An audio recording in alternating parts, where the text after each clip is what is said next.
Hi friends, welcome back to Rani's kitchen. నేను మీ రాణి. Friends, ఈరోజు recipe breakfast recipe అండి. హెల్దీగా చేసుకునే బ్రేక్ఫాస్ట్ రెసిపీ. ఎప్పుడూ చేసుకునేలా దోశలు కాదు, చాలా టేస్టీగా హెల్దీగా చేసుకునే రెసిపీ అండి. ఎలాంటి పప్పు బియ్యం నానబెట్టి రుబ్బాల్సిన పని లేకుండానే 10 నిమిషాల్లో పిండిని ప్రిపేర్ చేసి దోశలు అనేవి ఫ్యామిలీకి సర్వ్ చేయొచ్చు. ప్రాసెస్ అంతా చాలా ఈజీగా అనిపిస్తుంది. అంతేకాకుండా చాలా టేస్టీగా దూదల్లాగా స్పాంజ్ దోశలు చాలా చాలా కమ్మగా అనిపిస్తాయండి. చిన్నపిల్లలకి పెద్దవారికి చాలా అవసరమైన రెసిపీ ఇది.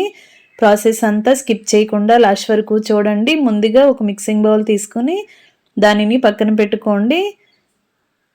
ఇప్పుడు పిండిని ప్రిపేర్ చేద్దాం. ఏదైనా కప్పు కొలతతో కానీ గ్లాస్తో కానీ ఇలా ఓట్స్ తీసుకుని మిక్సీ జార్లో వేసుకుని పౌడర్లా గ్రైండ్ చేయండి.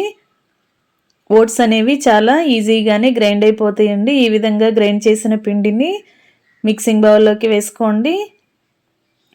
మనం ఏ కప్పుతో ఓట్స్ తీసుకుంటే అదే కప్పుతో 1 కప్పు ఓట్స్కి అరకప్పు ఉప్మా రవ్వ వేసుకుని గిన్నెలో వేసుకోండి. అలాగే అదే కప్పుతో అరకప్పు పొడి బియ్యం పిండిని తీసుకుని వేసుకోండి. ఇవి 3 ఉంటే చాలండి, దోశలకి పిండి ప్రిపేర్ అయిపోయినట్లే.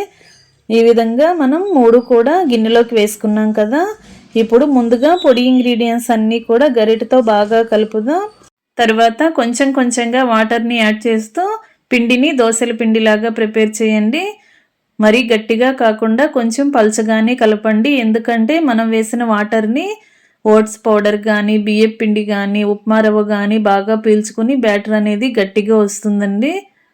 కొంచెం పల్చగా కలిపినట్లయితే దోశ వేసుకోవడానికి కూడా ఈజీగా వస్తుంది. ఫ్రెండ్స్, ఛానల్ని ఫస్ట్ టైం వాచ్ చేస్తున్న వారైతే ఛానల్ని సబ్స్క్రైబ్ చేసుకోకపోతే రన్ అవుతున్న వీడియో కింద రెడ్ కలర్లో సబ్స్క్రైబ్ ఆప్షన్ని టచ్ చేసి ఏఎల్ఎల్ ఆల్ అనే బెల్ ఐకాన్ని కూడా యాక్టివేట్ చేయండి. నేను పెట్టబోయే రెసిపీస్ అన్నీ మీ ఫోన్కి నోటిఫికేషన్కి వస్తాయి. ఏ రోజు రెసిపీ ఆ రోజు ఓపెన్ చేసి చూడొచ్చు. నచ్చిన రెసిపీస్ని కుక్ చేసి ఫ్యామిలీకి సర్వ్ చేయొచ్చు. పిండిని ఈ విధంగా కొంచెం కొంచెంగా వాటర్ పోస్తూ ఉండలు అనేవి ఎక్కడా లేకుండా కూడా గరిటెతో బాగా కలిపాం కదా.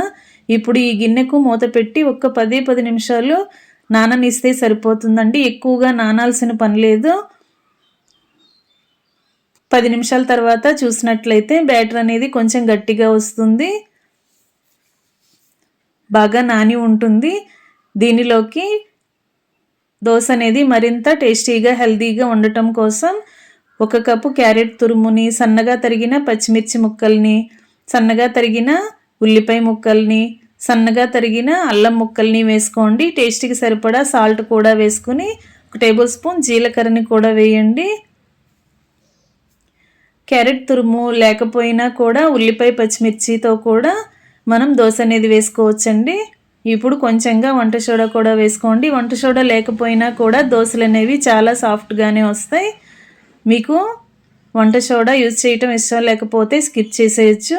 ఇప్పుడు మనం వేసిన ఇంగ్రీడియంట్స్ అన్నీ కూడా పిండిలో బాగా కలిసేలా కలపండి. క్యారెట్ తురుము, ఉల్లిపాయ పచ్చిమిర్చి, అల్లం ముక్కలు, జీలకర్ర, సాల్ట్ అన్నీ కూడా బాగా కలిసాయి కదా. ఇప్పుడు స్టవ్ ఆన్ చేసి దోశ పెనం పెట్టుకుని పెనం బాగా కాలిన తర్వాత ఇలా 2 గరిటెల పిండిని తీసుకుని దోశలాగా పలుచగా స్ప్రెడ్ చేసుకోండి.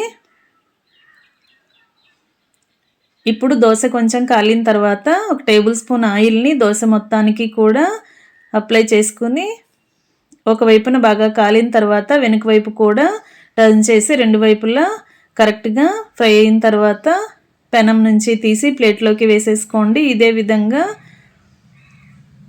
మనం ఎంత పిండిని ప్రిపేర్ చేసుకున్నా, ఎన్ని దోశలు కావాలనుకుంటే అన్ని దోశలను చిటికలో వేసేసి ఫ్యామిలీకి సర్వ్ చేసేయచ్చండి. ఎక్కువగా మనం మినపప్పు బియ్యము నానబెట్టి రుబ్బి దోశలు వేసుకుంటూ ఉంటాం. ఒక్కసారి ఈ ఓట్స్తో చేసిన దోశలను మీరు కూడా ట్రై చేసి టేస్ట్ చేయండి. చాలా టేస్టీగా ఉండటమే కాకుండా హెల్త్కి ఓట్స్ అనేవి చాలా చాలా మంచిదండి.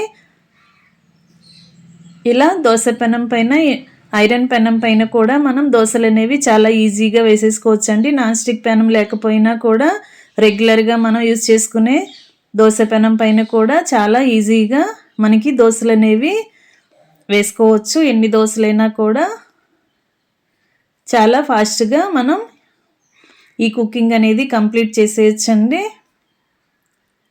ఈ విధంగా దోశలు కావాల్సినన్ని దోశలు వేసుకుని స్టవ్ ఆఫ్ చేసుకుని వేడివేడి ఓట్స్ దోశలను ఏదైనా టమాటో చట్నీతో కానీ పల్లీ చట్నీతో కానీ అలాగే కారపొడి ఉంటుంది కదా, శనగపొడి, కందిపొడి అలాంటి పొడులతో కూడా సర్వ్ చేసుకోవచ్చు. మనం వేసిన ఇంగ్రీడియంట్స్ అన్నీ కూడా క్యారెట్ కానీ, ఉల్లిపాయ, పచ్చిమిర్చి కానీ, జీలకర్ర కానీ మనం వేసిన ఇంగ్రీడియంట్స్ అన్నీ కూడా డైరెక్ట్గా దోశలను ఇలా తిన్నా కూడా ఆ ఇంగ్రీడియంట్స్ అన్నీ మనకి పంటికి తగులుతూ టేస్టీగానే ఉంటాయి. ఓట్స్ దోశలు అనేవి మీకు నచ్చినట్లయితే వీడియోని లైక్ చేసి మీరు కూడా కుక్ చేసి ఫ్యామిలీకి సర్వ్ చేయండి. ఛానల్ని సబ్స్క్రైబ్ చేసుకుని పక్కనే ఉన్న బెల్ బటన్ క్లిక్ చేయటం మాత్రం మర్చిపోకండి. ఈ స్పాంజ్ దోశలు అనేవి ఇంట్లో పిల్లల నుంచి పెద్దవారి వరకు అందరికీ నచ్చుతాయండి. నేను చెప్పిన కొలతలతో కరెక్ట్గా పిండిని కలిపి దోశలు వేయండి, మీకు కూడా చాలా టేస్టీగానే వస్తాయి.